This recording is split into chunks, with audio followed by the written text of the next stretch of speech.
66 de la ciudad de Tandil. Es una escuela normal, tiene los 4 Se está niveles. grabando la llamada. Ah, gracias. Ahí apareció alguien avisando. Sí, están en todos lados. Bueno, pertenecemos al profesorado de educación especial y tenemos, bueno, la modalidad de discapacidad intelectual y de neuromotores. Y en el primer año elegimos un espacio social de ciudad educadora, o sea, que eduque, y esta debe ser la 4ª vez, ayúdenme por favor, a que elegimos Sanssouci, del cual hemos tenido informantes directos y hemos tenido informantes que han investigado. Y vos, por lo que me contó Lourdes, sos un informante casi que directo. Bueno, nos vamos a presentar y después le dejamos la voz a Lourdes para que te presente. Marina, yo porque te veo... Está bien. Yo soy Marina Magdaleno. Hola, Simón. Soy profesora de primer año de campo de la práctica. Cielo.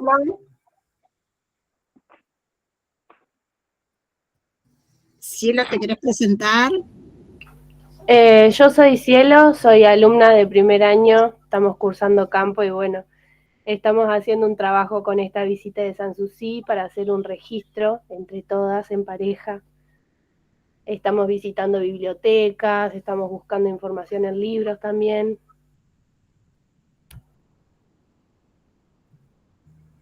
Muchas gracias, Cielo. Marina.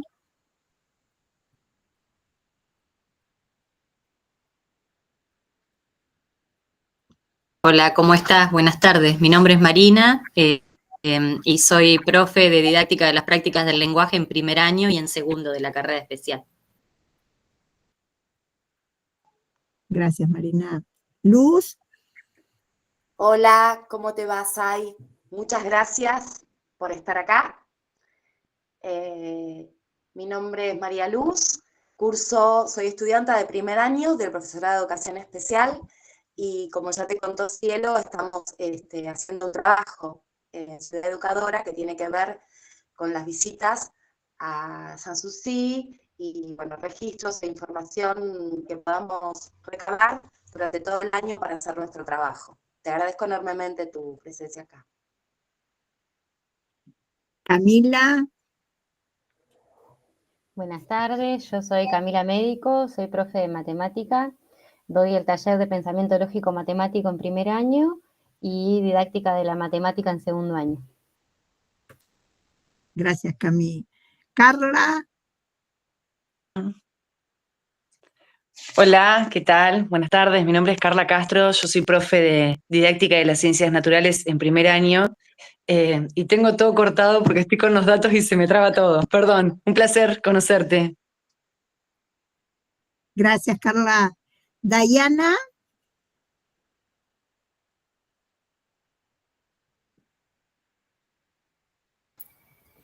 Hola, buenas tardes, soy Dayana, soy alumna de primer año y estoy con Agus también. Hola. Hola, ¿cómo andan? ¿Bien? Sí, todo bien. Bienvenidas. Mariela. Buenas tardes, ¿cómo están? Yo soy Mariela, soy profe de corporalidad y motricidad de primer año y bueno, gracias por venir, por este ratito de estar acá con nosotros. Gracias, Mariela. Rosario.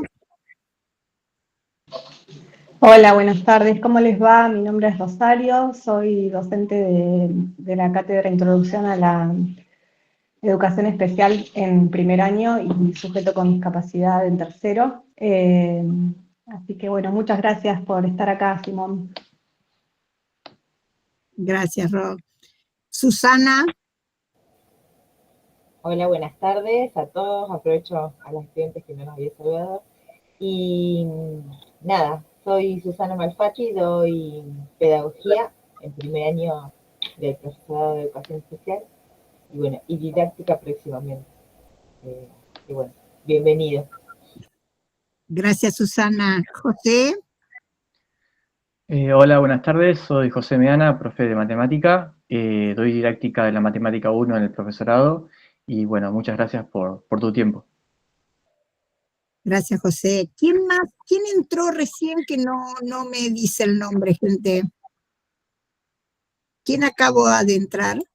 Yo, Claudio, que estoy tratando estoy por el teléfono ahora, pero ahora ya voy a estar por la compu, así que me costó un poquito. Bueno, estamos presentándonos ante Simón. Bien.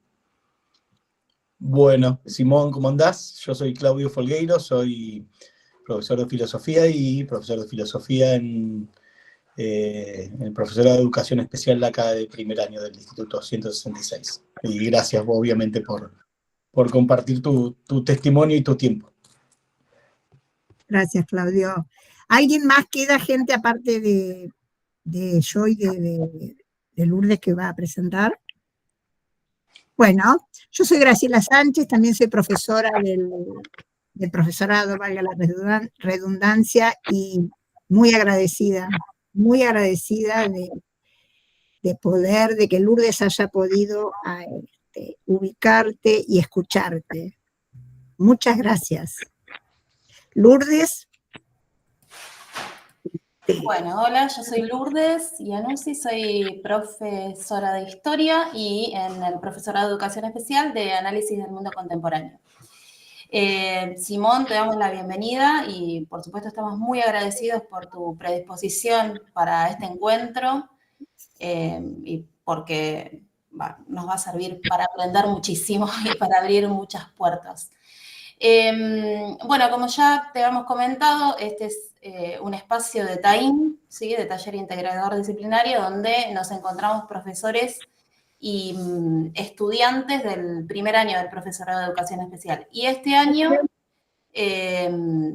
seleccionamos a Sanssouci, que, bueno, desde el punto de vista histórico es que es un espacio que nos permite prácticamente abordar toda la historia del siglo XX, desde la construcción del palacio a principios del siglo XX por la aristocracia tandilense, por la familia Santamarina, la expropiación durante el peronismo, luego la restitución a la familia durante la Revolución Libertadora, luego la familia lo dona al Estado provincial y se crea en el 59 el ISER,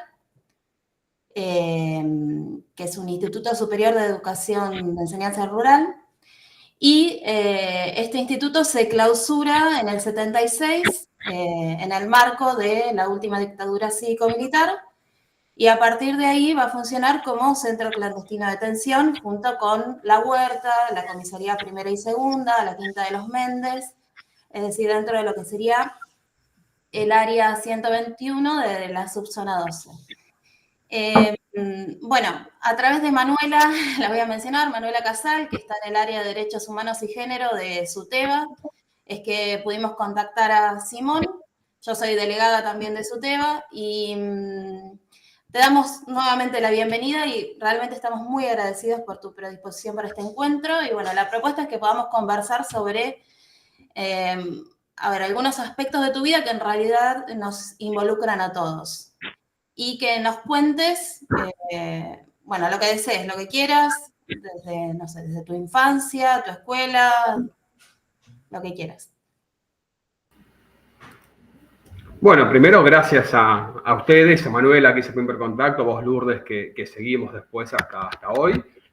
Siempre digo lo mismo, los agradecimos somos nosotros, hablo en colectivo, no en particular, porque bueno, somos muchos los hijos, las hijas, así que nada, siempre está bueno poder brindar testimonio. Son procesos, como decimos nosotros, sanadores, ¿sí? De alguna manera, nos hace bien hablarlo, decirlo, si bien es revolver muchas cosas que muchas veces las tenemos ahí guardadas o tapadas de alguna manera, pero bueno, también nos hace bien poder hablarlo y sobre todo que haya mucha gente del otro lado queriendo saber nuestra historia y poder contarla de primera persona, que es lo que vivimos, ¿sí? Es una manera de seguir construyendo la memoria, ¿sí? Y traer a los 30.000 al presente y tenerlos al lado nuestro, aunque sea por un ratito más. Como decía Lourdes, mi nombre es Simón Esteban Medina. Yo soy hijo de Daniel Reinaldo Medina, desaparecido, el primer desaparecido de la ciudad de Tandil. y de Elizabeth Irma Kennel, desaparecida en Mar del Plata, asesinada en Mar del Plata. Y voy a empezar por lo del ISER. En cuanto al ISER, yo no tenía conocimiento de que mi vieja haya pasado por ahí, porque siempre quedó la duda si ella desaparece en Mar del Plata, en Tandil o en el trayecto. Sí que estaba viajando de Mar del Plata a Tandil. Siempre se nos fue muy dificultoso ponerla en algún juicio, porque en los juicios previos de Mar del Plata, incluso de la masacre de Una Roja, que ya lo contaré, nunca tomaron el caso de mi vieja, porque esto no la podían situar tampoco en el Mar del Plata. Y en los primeros juicios de Tandil, Montepelón y los que se fueron haciendo tampoco estuvieron los casos. Y en el juicio de La Huerta hubo una lucha muy, muy importante, que la dio una compañera, Estela Bassi, compañera de mi vieja, fallecida hace un poquito más de un año, también testimonió en el juicio. Bueno, ella logró que tomen el caso y poder ponerla en el juicio de La Huerta. Lamentablemente no se pudo avanzar porque unos días antes de que yo dé testimonio y se vea el caso de ella junto con el de mi viejo, Valquinta, que era el represor que sostenía la causa, fallece, se muere. Con lo cual, obviamente, se cae el caso de ella y testimonié por mi viejo nombrándola a ella. Pero en la presentación, allá por febrero del 22, hay un represor, Francisco Andrés Valdés o Andrés Francisco Valdés, siempre queda esa duda cuál de los dos nombres será primero. La Fiscalía levanta un testimonio cuando hace la presentación de los casos de este represor, diciendo y ubicando a mi vieja en el ex ISER, ¿sí? Como que la habían detenido en Tandil y que la llevaron al ISER, ¿sí? Que ahí la torturaron, bueno, y otras cosas más que no viene al caso nombrar, que es lo que le hicieron. Y él la sitúa ahí. Yo no pude encontrar ese testimonio nunca, tampoco se avanzó y no se pudo avanzar porque, ya os digo, se cayó la causa, pero sí se puede dar testimonio que entre el 12 de julio y el 2 de agosto, que es donde ella la asesinan, ella estuvo en el ISER.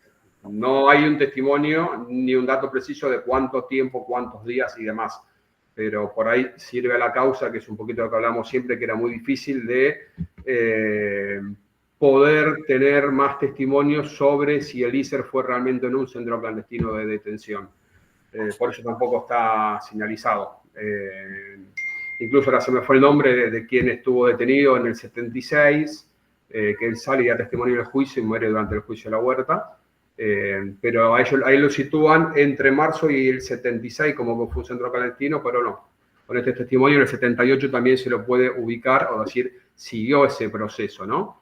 Si bien quizás no fueron la mayoría de los casos que llevaron ahí, de los detenidos desaparecidos. Volviendo, no sé si quieren hacer una pregunta o algo, por ahí yo me pongo a hablar y me quieren interrumpir, me preguntan lo que quieren, como digo siempre. Al contrario, no quiero hacer un monólogo, ¿sí? Está bueno por ahí el ida y vuelta, que ustedes pregunten, pará, Simón, quiero saber tal cosa, a mí no me molesta, al contrario, a mí por ahí me suma. Te queremos escuchar, Simón. Bueno, yo a veces muchas cosas para contar y por ahí me voy por un lado o por el otro y a veces por ahí les sirve más algo o otra cosa. Después vamos a lo que queremos. Cuento un poquito mi historia. Bueno, como le decía, mi viejo Daniel Reinaldo Medina, él era oriundo de Orense, un pueblo ahí en Tres Arroyos, no sé si alguien lo conoce, está más o menos a 100 kilómetros de la localidad de Tres Arroyos, sobre la playa. Él estuvo ahí hasta los 13 años, 14 años, él hizo el ciclo básico del secundario y después se fue a Tandil, que teníamos familia, a terminar en la escuela en la nocturna, porque él trabajaba durante el día para poder sostenerse, lo que fue cuarto y quinto año de la secundaria. A los 18 años viaja a La Plata a estudiar abogacía, se recibe de abogado en el año 72, y empieza a trabajar como secretario académico de la facultad, y también después en el 73 él empieza a trabajar en lo que era el Ministerio de Bienestar Social, en la parte de salud o de desarrollo de la comunidad, como asesor del gobierno de Videgain, ¿sí? De Oscar Videgain. Eso duró, mientras duró el gobierno, fue poquito tiempo. Y en el año 74, en octubre, cuando matan a Chem y a Miguel, que eran dos integrantes del claustro de la universidad, fueron los primeros asesinados por la CNU, en lo que era el camino de La Plata a la capital federal, creo que los encuentran cerca de Avellaneda. Y en contra de la intervención que estaba sucediendo en la universidad, él con el resto de los compañeros deciden renunciar. ¿Sí? Ya estaba siendo perseguido y demás, él se sentía perseguido por la CNU, decide volver a Tandil, pensando que al ser una ciudad en ese momento del interior de la provincia, pensaba que iba a estar un poquito más resguardado, y empieza a trabajar en la metalúrgica Tandil como abogado laboral. Y a la vez que no tengo bien claro si ya había abierto su estudio en el centro de la ciudad o estaba por abrirlo en ese momento, hasta que el 18 de octubre, 4:30 de la mañana, ingresan a nuestra casa ahí en Uriburu 1408, donde vivíamos los tres. Yo tenía 1 año y 2 meses, y a él se lo llevan, fue un lunes en madrugada, posterior al Día de la Madre, que había estado mi familia materna acá de la ciudad de Ensenada, festejando el Día de la Madre. Él se lo llevan de la madrugada, lo encapuchan a él, a mi vieja, yo quedé en la pieza, estoy durmiendo en la cuna, durmiendo. Y con los gritos, con los ruidos, todo, yo empiezo a llorar. Mi vieja no podía hacer nada, tenía encapuchada, a mi viejo lo llevan, lo arrastrado, lo golpean, desnudo, envuelto en una frazada, y es el día de hoy, ese fue el último momento que lo vio mi vieja y no supo ni sé más nada de él, incluso en el juicio de la Huerta tampoco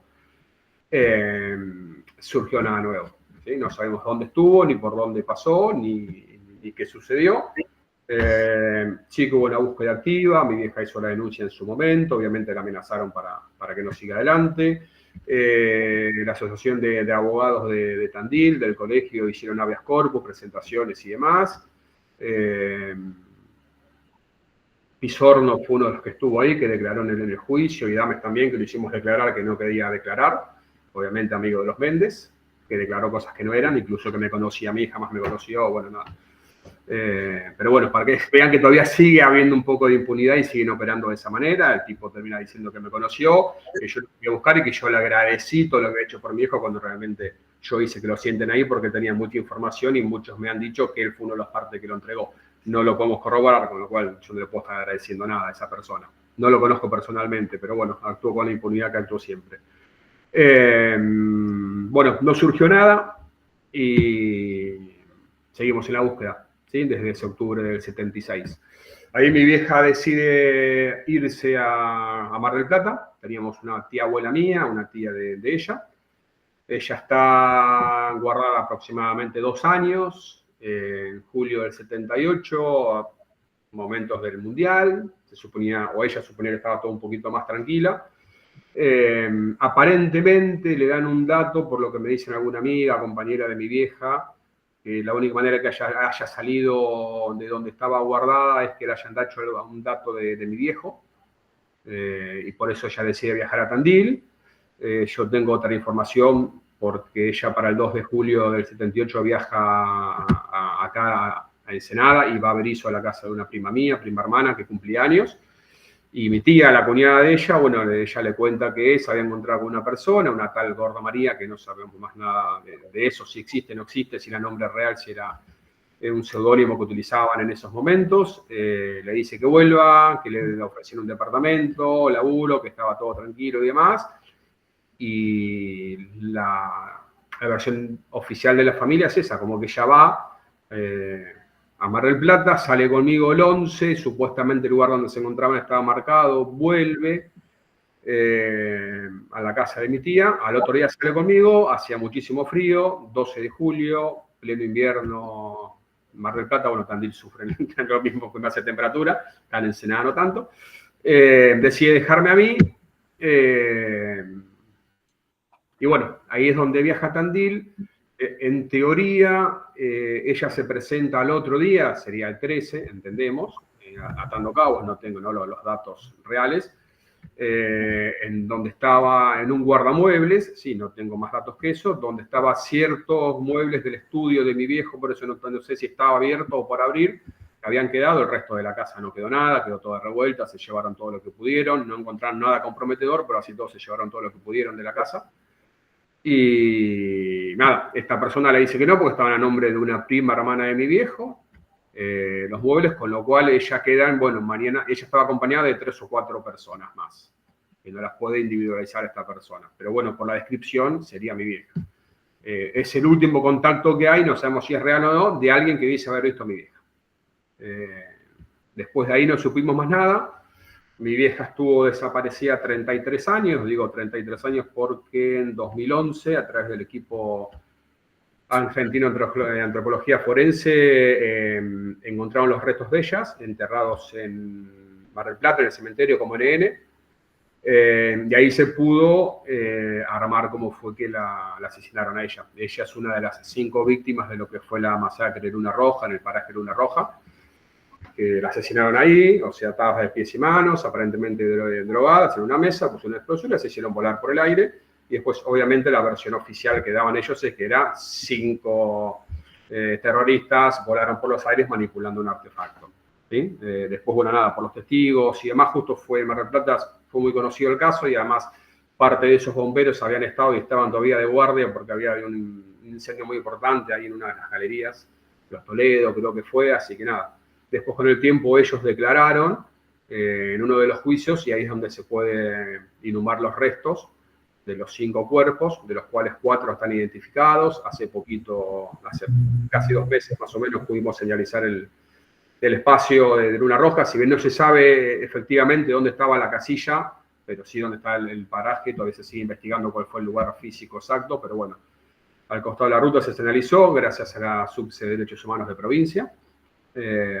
Así que nada, ahí pude reconstruir un poquito la historia de mi vieja y recuperar algo de los pocos huesos que quedaron después de la explosión. Así que nada, yo ahí ya casi tenía 3 años, me vine a vivir con mis abuelos maternos a la ciudad de Ensenada, de donde era mi vieja nació, estudió, hizo toda su vida en Ensenada hasta que conoció a mi viejo. Entendemos que mis viejos se conocieron dentro de la militancia, en el Ministerio de Bienestar Social. Mi vieja era empleada ahí, fue echada también por tema de la AAA. Ella, además, eran militantes los 2 de Montoneros, de la Juventud Trabajadora Peronista. Y mi vieja también era delegada de ATE Provincia de Buenos Aires, ya había estado presa también por manifestaciones en el 72, 73, bueno, nada, pero por temas gremiales. Así que nada, ya venía marcada de mucho antes. Y nada, se conocieron en la clandestinidad, no hay mucha información de ellos juntos, porque estuvieron poco tiempo. Mi familia materna prácticamente no lo conoció a mi viejo, no sé si mi tío lo vio esa vez que viajó mi tío, el hermano de mi vieja, que viajaron a Tandil a pasar ese día a la madre. Mis abuelos que yo me crié no fueron, con lo cual prácticamente si lo vieron una vez es mucho mi viejo. Y del lado de mi familia paterna lo mismo, mi viejo se fue muy joven y ya después no volvió a la ciudad, no volvió a Orense, más allá que alguna vez, y no tuvo mucha relación con ellos, así que nada, no tuve mucha información tampoco del lado de la familia. Siempre pasa un poco lo mismo, no les cuesta hablar o poner en palabras lo que uno siente, y es entendible.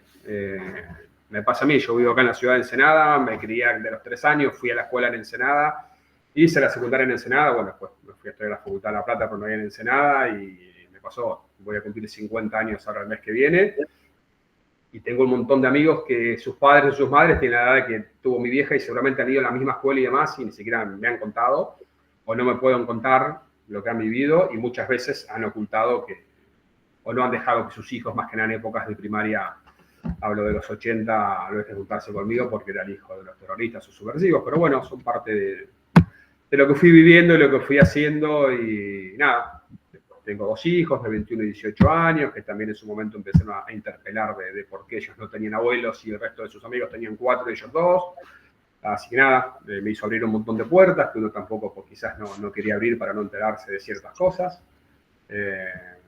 Y bueno, es un poquito el resumen de mi vida. Hoy soy militante de derechos humanos, soy parte de la agrupación Hijos, en este caso la regional Ensenada, también soy parte de Hijos Provincia, estoy en la comisión directiva, y también integramos la red nacional de Hijos como regional. Y a su vez soy parte también de la mesa de familiares y víctimas del terrorismo de Estado de de acá de Ensenada, que nos agrupa dentro de la subse de Derechos Humanos del municipio, y militante político, no puedo dejar de decirlo. Mi hijo más grande también, es parte de Nietes, es parte de la militancia política, así que mi hijo más chico está ahí, acompaña como el adherente, pero bueno, cada uno tiene sus tiempos, sus maneras, nos pasa a los hijos que estamos grandes, que muchos dejan de militar o de perseguir sus ideas, sus ideales y demás, y bueno, nada, pero bueno, hay que seguir, mientras haya esperanza, seguimos. Así que no sé, alguna duda, consulta, lo que quieran, acá estoy a disposición.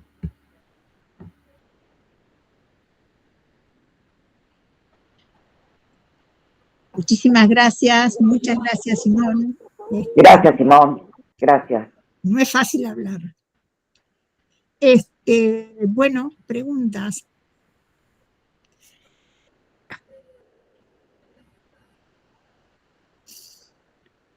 Eso que dijiste que habías tenido un contacto que te había dicho que tu mami había estado ahí en el Sanssouci. No es un contacto mío. Eso cuando se presenta el juicio, la fiscalía, que presenta todos los casos, cuando presentan el de mi vieja, dicen que este represor, Andrés Francisco Valdés, declaró haberla visto a mi vieja, porque él va a interrogarla, a Lícer, y nada, declara que sí, que la vio, que ya la habían torturado previamente, que ya la habían golpeado previamente, y incluso que ya la habían violado previamente. Él iba a interrogarla y a violarla, y la persona que está cuidándola le dice, mira que ya la violaron, pasó esto, esto y esto, y él declara eso. No sé en qué juicio fue, porque eso lo levanta la fiscalía. Después no se pudo avanzar sobre ese dato, como decía, porque muere Valquinto y se cae el caso de ella. Pero es un testimonio que da un represor. ¿Conocés Sanssouci? No tuve la suerte, no. No fui nunca. Solamente fotos y demás. Ya te digo, nunca se había hablado hasta el juicio, por lo menos, si bien yo estoy acá en Ensenada, he viajado siempre y siempre tuve contacto con las compañeras de Memoria por la Vida en Democracia. He participado muchas veces, cada vez que puedo viajo a Tandil. Es más, cuando me tocó a mí declarar, yo podría haber declarado y haber testimoniado desde mi casa, vía Zoom. Decidí estar presente en Tandil porque creía que era el lugar donde se lo llevaron y tenía que estar. Viajé allá. Estuve hace un mes más o menos en Tandil también por el tema del juicio de la huerta, ahí en la UNICEN, una reunión que se hizo, que nos contaron un poquito cómo venía avanzando el tema del juicio y demás, el tema de las firmas. Así que estoy medianamente siempre ahí en temas, pero nunca se había hablado de Lícer como un centro clandestino, por lo menos yo jamás lo había sentido nombrar hasta el momento del juicio. No. Sí, nosotros tenemos un niseriano de los que, bueno, no está Amalia, que Amalia, no sé si Lourdes vos sabés de otro niseriano, de este chico que está en Salta, Müller, que estuvo, que también nos dejó toda su experiencia ahí en Sanssouci, y nos contó toda su historia. No sé si, porque hay otro instituto acá en Tandil que se ha dedicado y ha profundizado muchísimo en todo esta cuestión de construir memoria, ¿no? Y Amalia no está ahora, la profe, que es de Didáctica de las Ciencias Sociales. No sé si Lourdes sabe de otros informantes que, bueno, son niserianos. Claro, yo no recuerdo, ¿te acordás, Graciela? Fue en el 2022, ¿puede ser? 2022 creo que fue. A ver. ¿Cuándo vinieron? Claro, cuando vinieron. O sea, en realidad lo que ocurrió ahí fue que, bueno, Sanssouci después, digamos, con el retorno a la democracia, desocupado por las fuerzas, y ahí, bueno, sufre hasta un incendio, digamos, ocupaciones y demás. Y yo no recuerdo exactamente el año, ¿no? Pero creo que fue 2022 donde surge un proyecto municipal para, sobre crear un parque urbano. Y luego, digamos, eso sale en los medios y demás, y a partir de ahí es que Müller se comunica con la directora del Instituto 10, manda un mail y demás, diciendo, digamos, que en ese lugar había funcionado, bueno, un centro clandestino, digamos, y que había sido el lugar donde ellos habían estudiado y habían sido expulsados, digamos, por las fuerzas aproximadamente, o sea, está siempre en duda la fecha, pero entre junio y julio del 76. Sí, sí, eso lo sabía. Fue como gradual, ¿no? O sea, primero llegaban y después hasta que deciden directamente expulsarlos. Claro, convivieron estudiantes. Y ese dato lo tenía, lo sabía. Por eso te digo, creo que todo esto surge a raíz del juicio. El juicio empieza en febrero del 22, y ahí es donde se pide que no pueden avanzar con el tema de lo que debería ser la MUNI, de no innovar y demás, porque bueno, porque había que investigar realmente si se encontraban datos, rastros o algo como centro clandestino y tema del juicio, ¿sí? Como para poder tenerlo finalizado.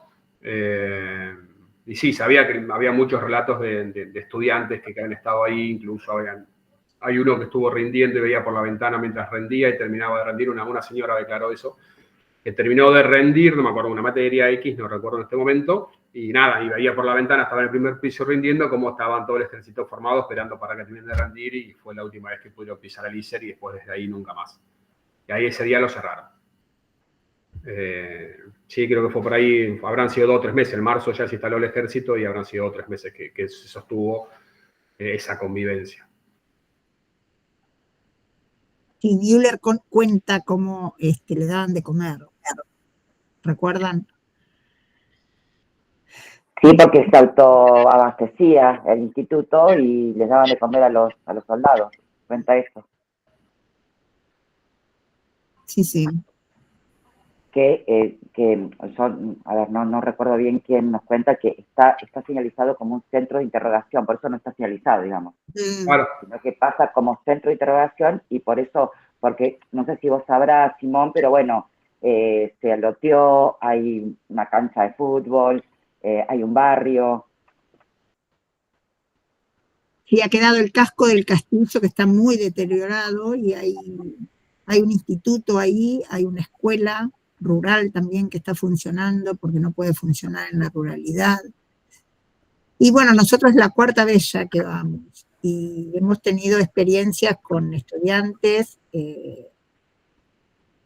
la verdad que muy estremecedoras, ¿no? Estudiantes pertenecientes a los militares, haciendo un trabajo, pero muy profundo de lo que ahí aconteció, y presentándole a sus padres, a su madre y a su padre militares, el trabajo realizado, y con una conciencia, la persona muy crítica de lo que había acontecido. Uno nunca sabe hasta dónde llega la criticidad, ¿no?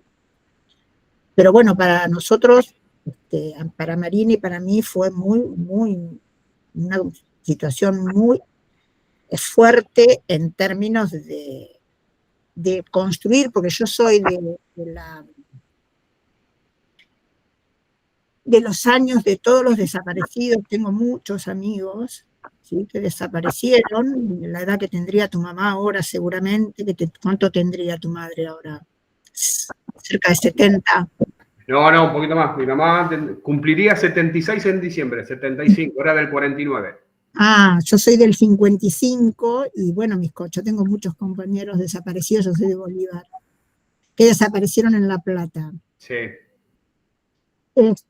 Y bueno, es como muy encontrar estas experiencias de gente que quiere saber y que está, la verdad, que tuvo que ver con qué parte de los militares, ¿no? Es complejo, es muy complejo poder resolverlo.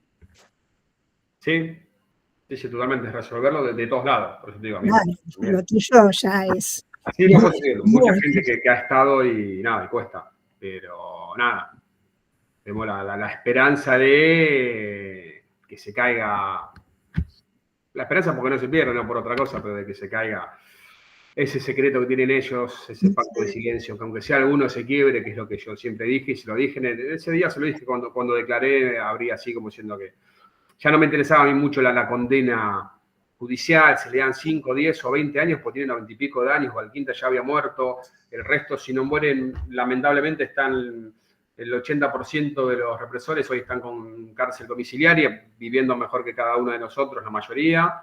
Entonces a mí lo que me interesaba era saber la verdad, o que alguno se quiebre y diga qué es lo que han hecho. ¿Sí? En mi caso en particular con mi viejo, pero yo quiero saber qué hicieron con todos, no solamente con mi viejo, porque eso también te da un poco de la lucha no se pierde, o sea, la lucha sigue siendo colectiva, y queremos saber qué pasó con los 30.000. O sea, a mí no me sirve lo de mi viejo, sí, pero me sirve que abran, si no es mi viejo, que sea otro, pero bueno, es como la esperanza. Seguimos buscando los nietos, el otro día encontramos el hermano 140, nos quedan 300, seguimos buscando los 300. Y nos ponemos felices como si fuese un hermano propio, es alguien que quizás no lleguemos a conocer por diferentes motivos, por la vida misma, pero bueno, es compartir esa alegría colectiva de una hermana, de su búsqueda, de las abuelas, que quedan 2 nada más, de las madres que quedan poquitas. Y nada, es un poquito eso, medianamente lo que uno busca, más allá que está bien, que nosotros creemos que los represores, sacarse el común, pero bueno, no va a pasar, lamentablemente, no está pasando. Los juicios se los hacen totalmente eternos, los hacen bien dificultosos para que se estiren el tiempo. Ya llevamos casi 3 años y medio del juicio de la Huerta y todavía falta no sé cuánto. Con jueces de Capital Federal, con un tribunal armado del Mar del Plata, y se juzgan los casos de Azul, Tandil y Las Flores. O sea, es totalmente incongruente, es incoherente lo que sucede. Las audiencias son incluso en Mar del Plata, hoy por hoy se pueden hacer en Tandil, o sea, ni siquiera se sabe si la sentencia se va a leer en Tandil, tenemos que juntar firmas, todavía está lo que hay. Nada, son todas piedras y trabas que nos meten como para saber la verdad. Sabemos cómo funciona la justicia, lamentablemente. Sabemos de qué lado está. Sabemos que nos siguen persiguiendo, nos siguen pasando a hijos, hijas, no solo acá, sino tenemos una red nacional. El sábado pasado tuvimos un plenario nacional también por Zoom, hablando mucho del tema de la seguridad propia nuestra, de cómo manejarnos y demás, porque bueno, yo vivo en una ciudad que por suerte tenemos un gobierno que nos banca, que nos cuida. Hoy en la provincia tenemos un gobierno también que es afín, que nos banca, pero bueno, tenemos un gobierno nacional que lamentablemente nos está jugando en contra, nos está achicando todo lo que tenga que ver con el Estado, nos está queriendo correr de la ESMA, nos está queriendo no solo reivindicar, sino tenemos una vicepresidenta que está apoyando a los mismos militares, tenemos sus trolls y sus seguidores que piden que vuelvan los tanques y demás, con lo cual, bueno, es una lucha que seguimos dando y pasaron casi 50 años y siguen pasando y vuelve. Temas que nosotros ya creíamos que habíamos estado superados. Pero bueno, nada, seguimos. Cada vez se complica más, pero bueno, nos mete el miedo, pero no un miedo que nos paraliza, sino un miedo que nos gana también de seguir, obviamente con ciertos recaudos y cuidados, pero bueno, acá estamos. Y también entendemos que desde este miedo es difícil que mucha gente que tenga cosas para decir no las quiera decir también. Es lógico. Lo hicieron hace 50 años, lo siguen haciendo ahora. Qué verdad. ¿Alguna pregunta, gente? Yo quería preguntar desde la coyuntura, digamos, qué cuestiones puntuales en cuanto a la organización de hijos y demás, si hay, no sé, o quita de presupuesto, o en qué, digamos, la coyuntura nacional lo está perjudicando, más allá de lo que más o menos sabemos todos, si hay cuestiones puntuales en cuanto a, no sé, quita de presupuestos o esas cuestiones, digamos, más puntuales, digo, para saber qué está pasando también en La Plata, porque a veces en ese sentido quedamos bastante, Tandil queda como siempre, como si estuviera protegida. Hoy un poco también la cuestión de lo que nosotros entendemos, ¿no? Que pareciera que Tandil no le llegan ciertas cuestiones. Entonces, por ahí desde tu lugar, ¿qué está pasando con los organismos de derechos humanos y demás? Sí, como te decía, tanto en provincia, por suerte no, la Subsecretaría de Derechos Humanos, que está en Matías Moreno, el gitano como lo conocemos, es hijo del doctor Moreno, ¿no? Un caso conocido de la Quinta de los Méndez, con lo cual por suerte desde ahí, que ya te digo, no nos vemos tan afectados, pero sí, por ejemplo, nos pasa en otros lados que en Chaco están queriendo vender lo que fue un centro clandestino de detención, están cerrando oficinas querellantes, por ejemplo, hoy no hay más abogados querellantes a nivel nacional para juicios de lesa humanidad, con lo cual si vos no tenés alguno que te represente, no tenés quien te lleve adelante los juicios, el banco genético de datos que está desfinanciado, todos los compañeros y compañeras que han echado de la Subsecretaría de Derechos Humanos de diferentes áreas, persecución en Córdoba, han metido presa a una hermana de Córdoba en una manifestación que han hecho, porque obviamente la conocen que es de hija, una presa política, estuvo una semana presa, como el caso que hoy se ve de algunas compañeras que por tirar bosta o mierda en la casa de un diputado, bueno, esas persecuciones las tuvimos. Hace 2 años atrás una hermana de hijos de Capital también sufrió una entrada, un abuso en su propia casa. Por eso, son en lugares donde hoy no somos gobierno. Yo, porque soy parte de este lado, soy nacional y popular, me defino desde ahí para que se entienda, soy peronista. ¿Sí? Entonces, en esos lugares sí estamos sufriendo, más allá de lo que es a nivel nacional, estamos sufriendo mucho tipo de abusos, de financiamiento de todo tipo, persecuciones, ya te digo, intentan vender los espacios, cerrar los espacios, demolerlos. Muchos están en espacios que son... que eran tierras públicas hoy en día, o que están en campos, con lo cual ellos quieren venderle esa parte del campo a algún amigo empresario terrateniente. Bueno, eso lo vimos en todos lados, bueno, ni hablar lo que está pasando, ¿no? Y pasó siempre en Jujuy con Morales, cómo están los hermanos y los compañeros allá, la persecución que tienen también permanentemente.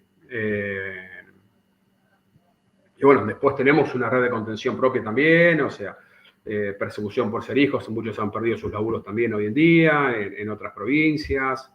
Eso lo vivimos, no te digo a diario, pero sí lo estamos viviendo lamentablemente. Quizás no salen las noticias, porque cuando se publican no publicamos que es un hijo de, sino que hay 50.000 empleados públicos que se quedan sin laburo, bueno, sale así, no sale en particular. Pero bueno, nosotros dentro de lo que es la red tenemos a contención, porque también tratamos de ayudar de alguna manera a quienes no la están pasando bien. De hecho, por ejemplo, este año en abril se cumplieron 30 años de la creación de la agrupación Hijos. Íbamos a hacer el encuentro. El primer encuentro fue en Córdoba, íbamos a hacerlo este año en Córdoba y nos están cerrando todas las puertas, no tenemos lugares donde poder hacerlo y llevar adelante. Para que se den cuenta que nos están, ¿sí?, blindando los espacios que podemos ocupar para 150 personas, no tenemos espacio, que de hecho se habló el sábado pasado también, quizás de modificar el lugar porque no tenemos dónde. Y no nos aseguran tampoco, si nos dan algún lugar, la seguridad, con lo que nos están diciendo, algo les va a pasar. ¿Y con la universidad qué pasó? ¿Cómo quedó la situación? ¿Qué Universidad de las Madres? Sí. Está ahí, stand-by. Había un interventor, pero quedó desfinanciada por el momento, nada más. Intervenida, o sea, quedó ahí. Tomaron posesión, están ahí.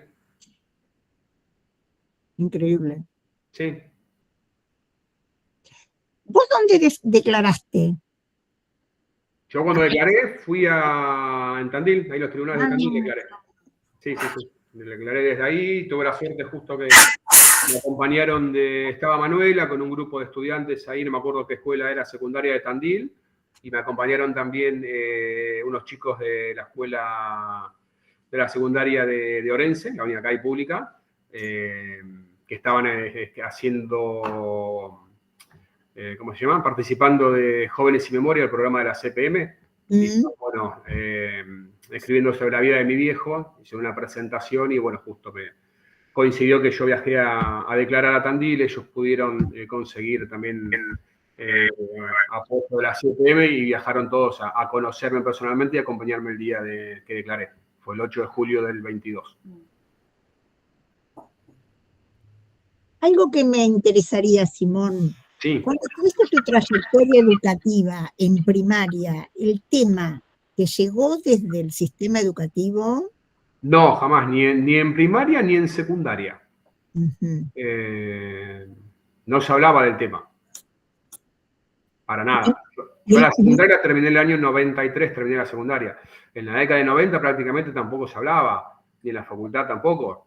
Por eso mismo es una parte de... Los hijos arrancamos en el 95 como una respuesta, obviamente, a las leyes de obediencia de vida, punto final, indulto, y a decir, bueno, primero, acá estamos, ¿sí? Somos los hijos de los desaparecidos, o sea, esto pasó en Argentina, acá están los hijos, damos testimonio, y después, segundo era, si no hay justicia y escrache, ¿no? De alguna manera era decir, se hablaba con los vecinos, no es que nos mandábamos, se hablaba con los vecinos, mirá, vamos a hacer tal y tal escrache, porque acá en la esquina, acá a mitad de cuadro, acá, vive un represor que hizo todo esto y lamentablemente no se lo puede juzgar y demás. Ahí, así surge Hijos, y te hablo del año 95, es decir, hasta ahí prácticamente tampoco se hablaba.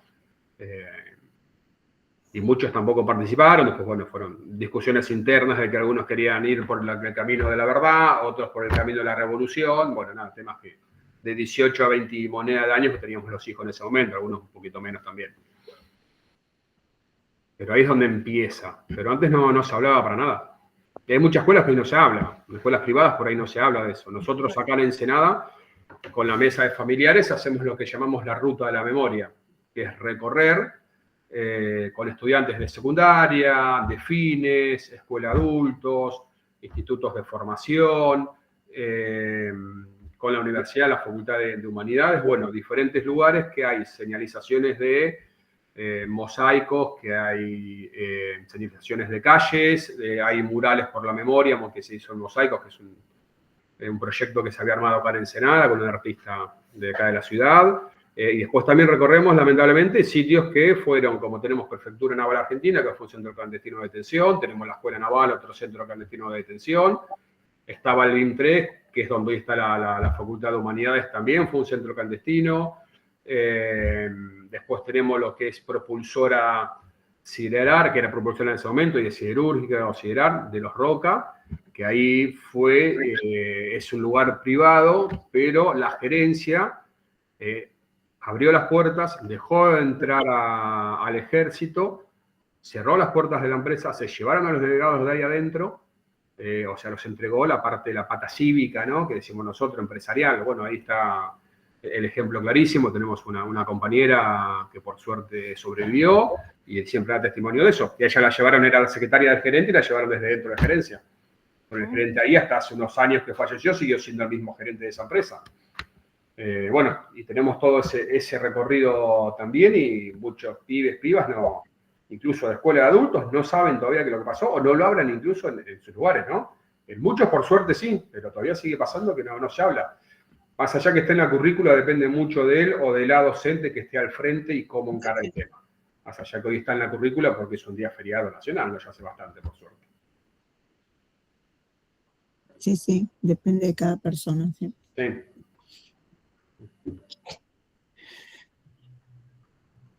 ¿Alguna otra pregunta, gente? Yo quería preguntarle, bueno, vos no viniste acá a conocer el espacio de Sanssouci, pero bueno, sabés, obviamente, por todo lo que relataste, toda la situación. ¿Hay alguna expectativa como para realmente preservarlo el espacio, para que, en principio, para que no se pierdan pruebas de alguna de las cosas que pasaron ahí, que se pueden desprender de los relatos? Digo, porque también hablamos de esto de que hay un barrio cerca que se está construyendo, hay distintas situaciones que se desarrollan en el predio, exposiciones y otras cuestiones. ¿Hay alguna cuestión para poder preservar todo eso sin que se pierdan elementos importantes? Mirá, no lo conocimos porque no nos dejaron ir a conocerlo. Cuando fui a declarar no pudimos ir. En teoría amparados por esto, por el tema de no innovar, y si había alguna prueba o algo, no alterar claro. el lugar. Esa fue la excusa que nos dieron. Es válida, así que la tomo. No es que no pudimos, pero bueno. Sí. En teoría sigue en la misma situación el lugar, ¿sí? Tiene que seguir siendo preservado. Pero es algo que eso lo dictamina la justicia. Y algo de esto. Con la Secretaría de Derechos Humanos apoyado con la UNICEF y demás, pero bueno. Sí. Por eso habían quedado, por lo que yo no conozco mucho, pero por lo que me habían dicho, eso había quedado acordado con la MUNI de no seguir avanzando, de que quede cercado ese espacio y demás como para preservarlo.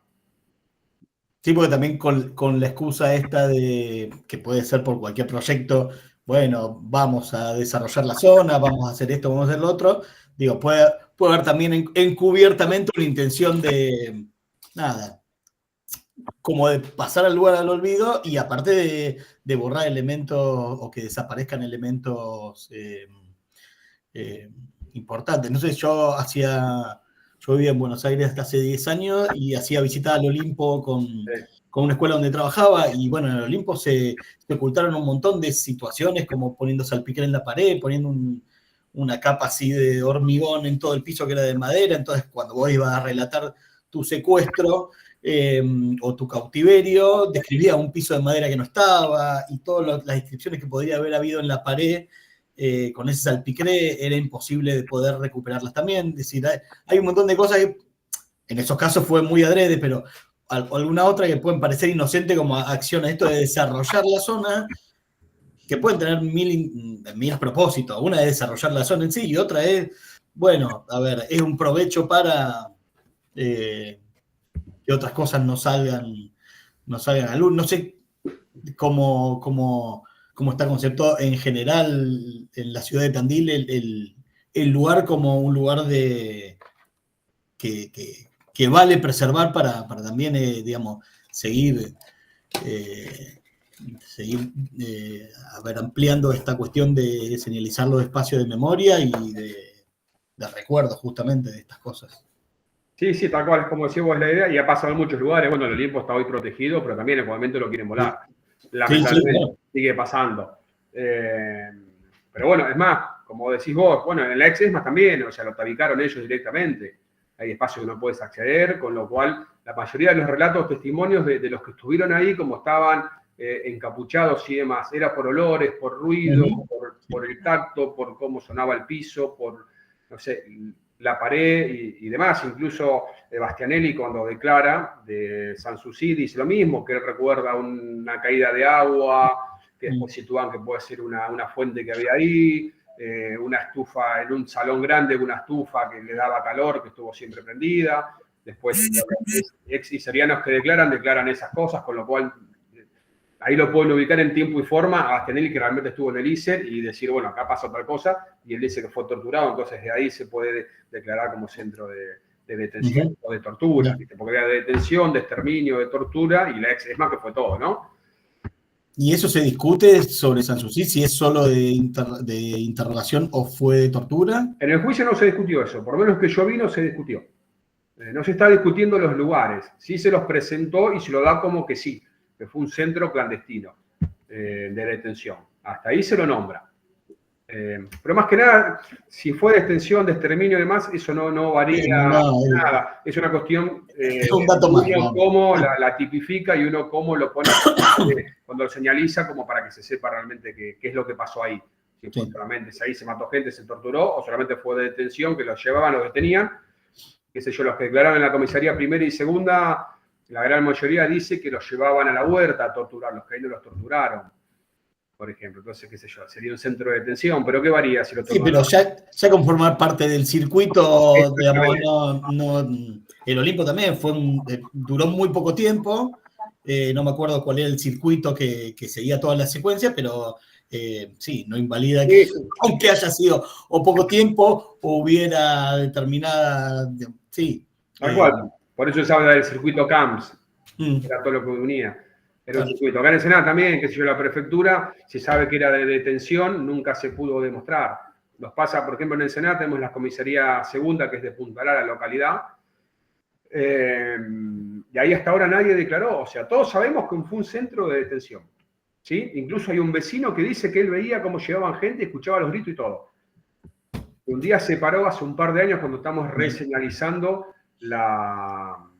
ahí en Propulsora, porque hoy la empresa todavía sigue, lo tuvimos que hacer afuera, sobre la casa y señalizarlo, porque fueron lo vandalizaron ellos mismos. Bueno, pero digo, sigue funcionando igual todavía esa gente.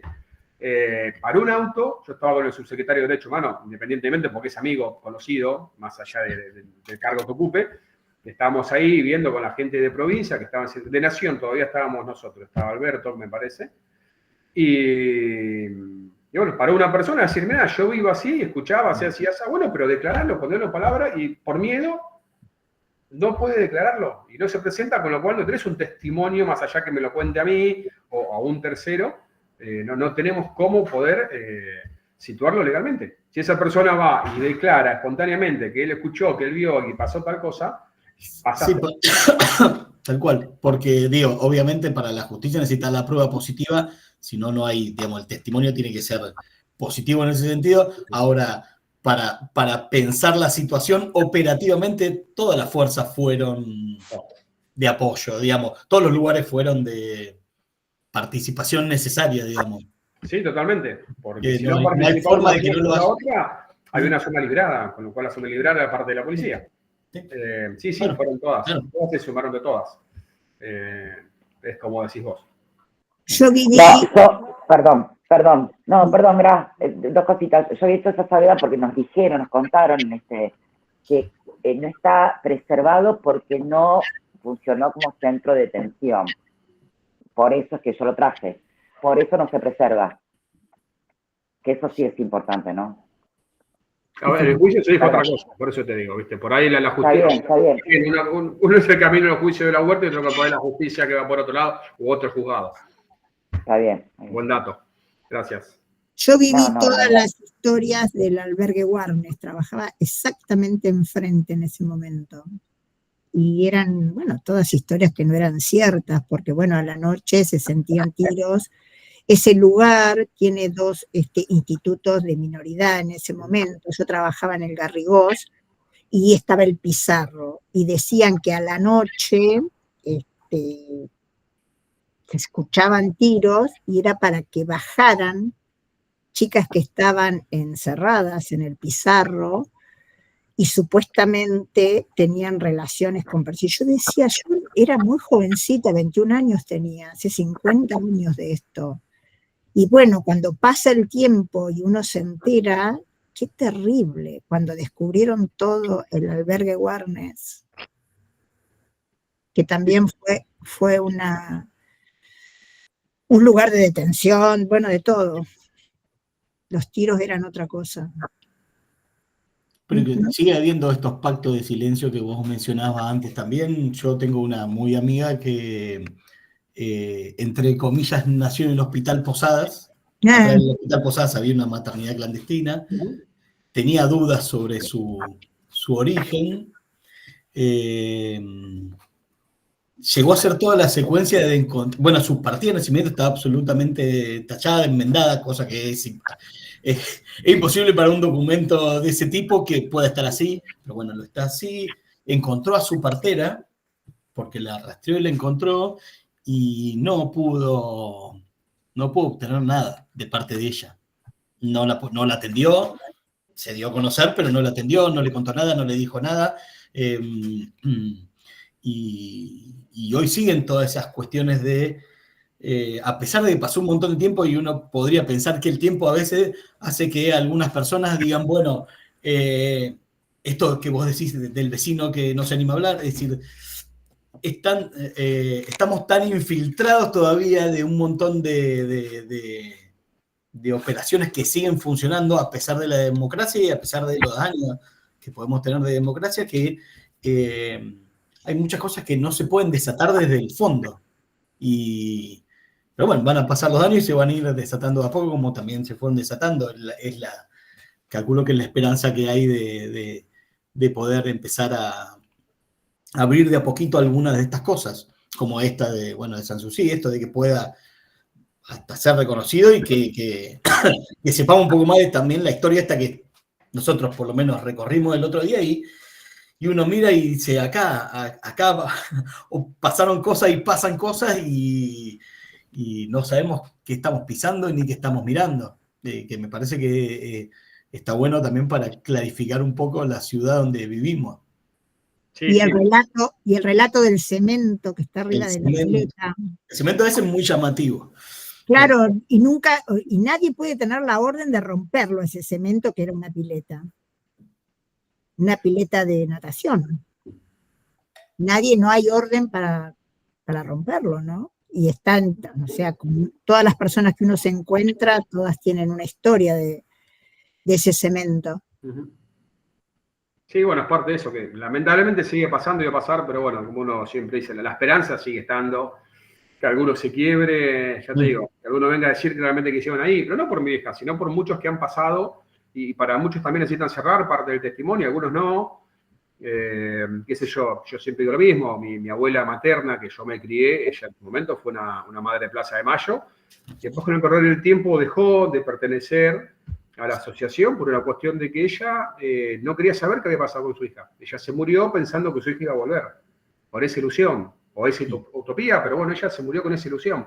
Y muchos han pasado, y tenemos muchas familias todavía que no han denunciado, por eso se habla de 30.000, pero yo creo que son más también porque hay muchas familias que lamentablemente no han podido denunciar. Hace creo que 2 años, acá en un hospital, en Melchor Romero, una localidad acá al lado en La Plata, estaban revisando unos expedientes viejos, así como para digitalizar todo lo que era la planta de personal, y descubrieron que había un legajo de una persona que había sido desaparecida y nunca denunciada, una enfermera. Se apareció un caso, no hay familia, no hay nadie, no hay testimonio, pero bueno, pudieron atar cabo y saber quién fue. Entonces, así hay un montón de casos que no sabemos o que han sellado a toda la familia y no ha quedado nadie para denunciar, o por miedo mismo también. Después con el tiempo no ha quedado. Incluso mi familia paterna no denunció a mi viejo. Lo denuncia a mi vieja, obviamente, que era la compañera de vida, pero después, ante la CONADEP, un primo hermano lo denunció recién en el año 84. Después que murió mi abuelo paterno, incluso él no lo denunció. Miedo. Sí. Entonces, bueno, por eso pasan muchas cosas y muchas que no sabemos también, ¿no? Son algunas cosas que uno puede contar. Pero bueno, es difícil.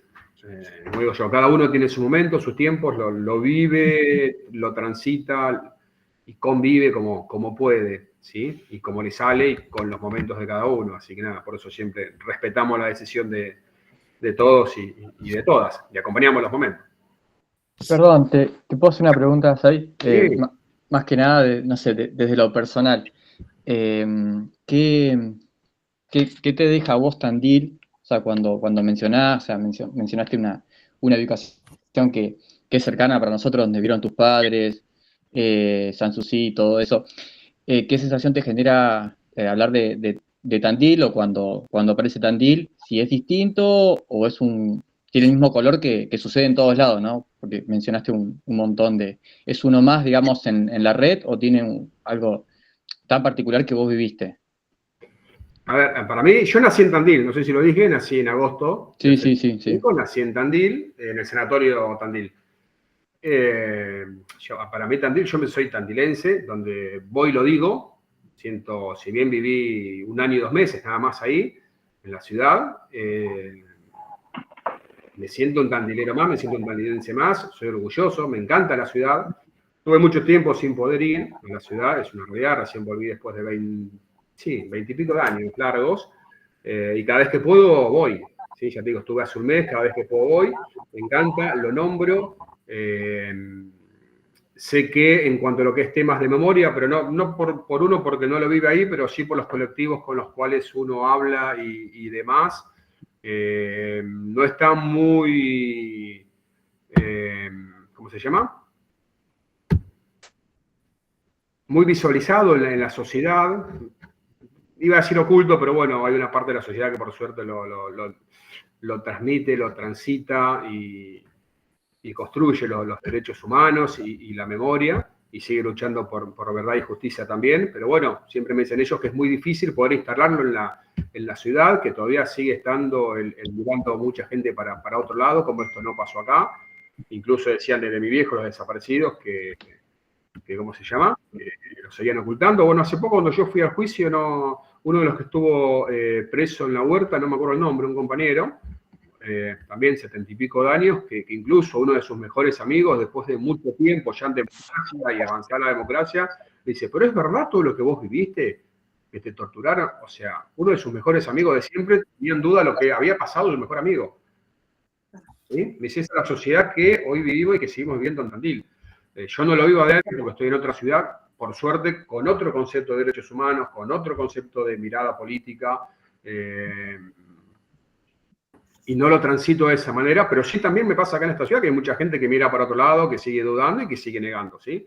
Pero bueno, yo por eso a mí cada vez que puedo, y siempre le digo, bueno, a Guada o a o a Mariana Zábal, ahí de la UNICEN, de Derechos Humanos, que tengo mucho contacto por el juicio y otros temas también.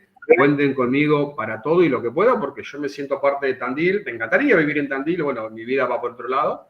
Es una ciudad que amo.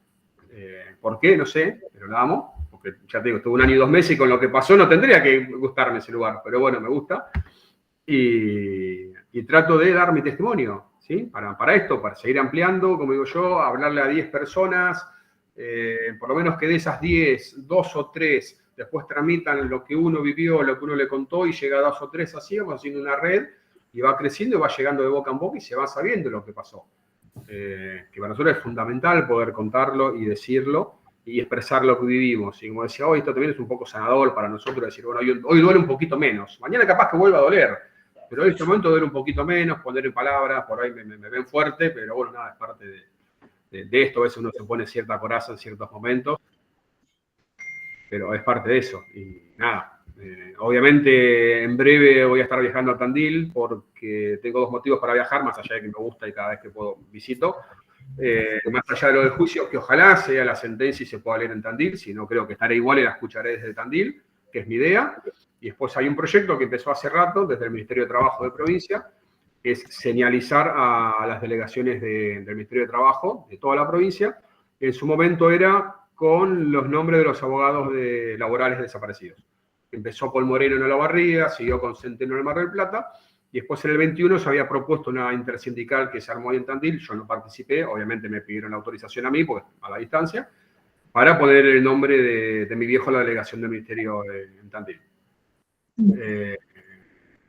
Bueno, quedó ahí, justo hubo cambio de gestión en el Ministerio, no se avanzó, y el año pasado, en noviembre, firmamos convenio con Hijos Provincia, con el Ministerio, para llevar adelante las señalizaciones, pero no solo de abogados laborales, sino expandir a todos aquellos que estuvieron involucrados con el mundo del trabajo, ¿sí? Porque quizás no fueron abogados, pero fueron delegados gremiales, fueron sindicales, o simplemente fueron compañeros con algún rol de cumplir, porque en muchos lugares que no había abogados. Entonces, bueno, está ese proyecto, así que en cualquier momento está avanzando, se hizo un expediente, o sea, es un poco de burocracia provincial, hasta la firma del gobernador, que firme Kicillof, una vez ahí se llevará adelante, así que también es algo que quedó pendiente como para otro viaje. Así que nada, siempre, cada vez que voy, yo trato de invitar a todos los contactos que tengo que participen, que me acompañen y nada, y seguir fomentando un poquito y contando lo que realmente sucedió en Tandil, porque pasó en Tandil esto, pasó en todo el país, como digo yo, y pasó en casi toda Latinoamérica, como le digo a los pibes, que no solamente fue en Argentina, un plan Cóndor, etcétera, no vamos a entrar en todos los detalles, pero bueno, o sea, ¿fue la más sanitaria argentina? Sí, y nos pasó a todos. Y como digo, los 30.000 nos faltan a todos. A mí me faltan mis viejos en particular, pero a la que vivía al lado de mi casa le falta la vecina, la compañera de trabajo, mi vieja bailaba español, danzas españolas, le falta una compañera de danzas, le falta alguien que iba al club, que iba a la escuela, bueno, o un hermano, un tío, un primo. Nos faltan a todos los 30.000. Por ahí no nos faltan directamente, pero a la sociedad le faltan los 30.000. Le falta una generación. Así que bueno, nada, es un poquito desde ahí también que sepan que es así y contarlo uno desde el lugar que lo vive. Bueno, por ahí cuando venís podemos acompañarte o podemos invitarte al instituto. También, sí, yo siempre quedo abierto a todo. Y respondo a todo. Podés invitar vos. Responder ciertas cosas y las digo, pero no. Siempre estoy abierto a todo tipo de preguntas, lo que quieran saber, que para mí es mejor que hablar y hablar y hablar. Me dejas hablar y puedo hablar un montón a veces. Por eso digo, no quiero hacer un monólogo. Para que sigas con tu esperanza, acá en la plaza cada año somos más los 24 de marzo, porque eran solo los familiares y cada año vos ves que hay más gente, así que digo como para abonar un poquito la esperanza de todos. Sí, tal cual, sí, ya te digo, los sigo a la distancia esos 24. Nosotros participamos los 23 acá en La Plata, que se hace La Plata, Berizo y Ensenada, o la regional, hacemos la marcha, y los 24 vamos a Plaza de Mayo. Así que por eso no he estado ahí presente, pero lo sigo a la distancia, me mandan fotos, así que, y veo que cada vez son más, que eso también está bueno. Qué bueno. ¿Alguna otra pregunta? Yo quería hacer una pregunta. Sí. Por ahí pregunto más desde mi ignorancia, porque yo me vine a vivir a Tandil hace un año, entonces recién ahora estoy conociendo más o menos la historia de Sanssouci. Yo quería saber si en el caso este que vos comentás o en general, se realizaron pericias en algún momento hablando de esta pileta que fue cimentada. Me han contado, no sé, tengo un cuñado que era sereno de ahí, en el momento que se podía ingresar, él me contaba que hay sangre en las paredes del sótano, por ejemplo, pelo. Nuestra compañera María Luz, por ejemplo, también pudo ingresar en su momento y nos contaba que había cadenas también. Por ende hay muestras biológicas, ya sea de tortura o lo que sea. ¿En algún momento saben si se investigó eso? Que yo sepa, no. Ya te digo, lo que yo sé, esto es lo que surgió a partir del juicio. Previamente no sé si había algo. De esos estudios hay del distrito que era enfrente a la plaza, donde ahora es la Dirección de Cultura. Yo trabajé ahí y había un espacio que estaba todo marcado, así como decís vos, cielo, y ahí sí se estudió. Eso pertenecía a los militares. Ahí fue un lugar, no sé por qué no lo han señalizado. La verdad que yo cuando me enteré te daba como, pues trabajábamos ahí, y cuando me enteré que estaba ese espacio, bueno, y después me enteré de esto que dice cielo, que estudiaron las marcas, estudiaron las marcas de sangre que hay. Pero yo en Sanssouci, la verdad, ahí está Luz. Sí. Yo fui con mis hijos de paseo hace muchos años y eran chiquitos mis hijos, ahora el más grande tiene 33. Y en ese momento no estaba tan deteriorado el edificio y entré. Entré, recorrí y bajé por un hueco que había, como un túnel, era un túnel, y había cadenas amuradas a la pared.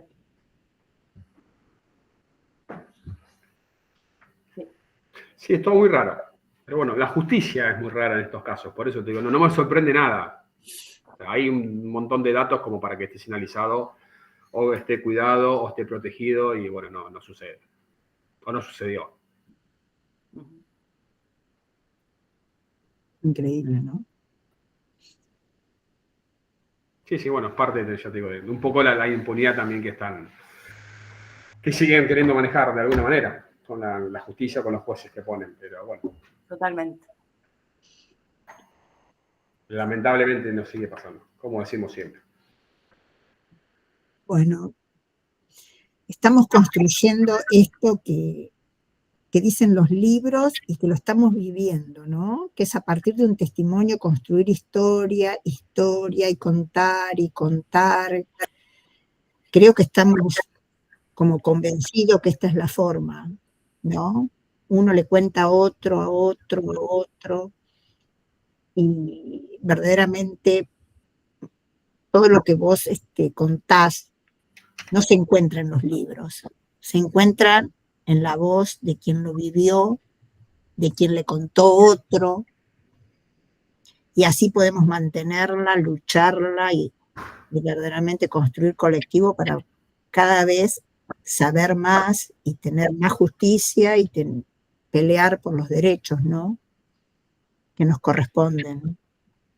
Sí, y más en esos tiempos, que nos están quitando muchos derechos conquistados. Sí, sí. Más derechos, o sea, de todo tipo, ¿no? No solamente en cuanto a derechos humanos.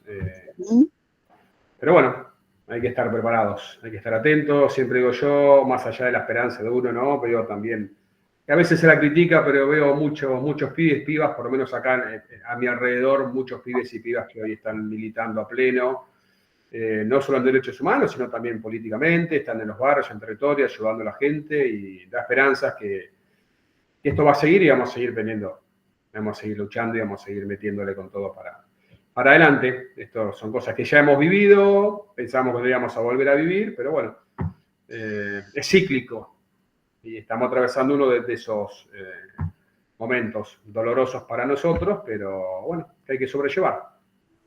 Y estando unidos, estando organizados, es la mejor manera, en comunidad. Bueno, decirte muchísimas gracias y si nos aceptas un aplauso. Sí, por supuesto. Yo también los aplaudo a ustedes, gracias.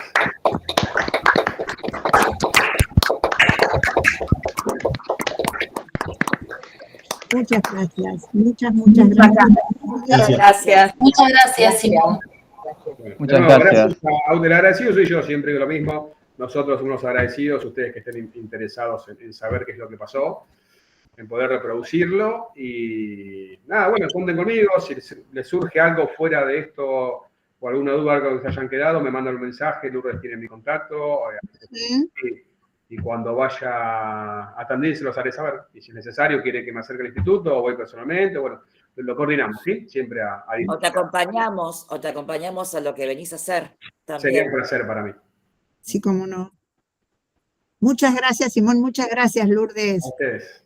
Muchísimas gracias. Bueno. Adiós. Estamos en una tormenta. Se fue, Simón. ¿No? Los truenos me hacen ruido. Sí, no, acá está de terror. Si voy por la ventana. No. ¿Cómo se llama esto?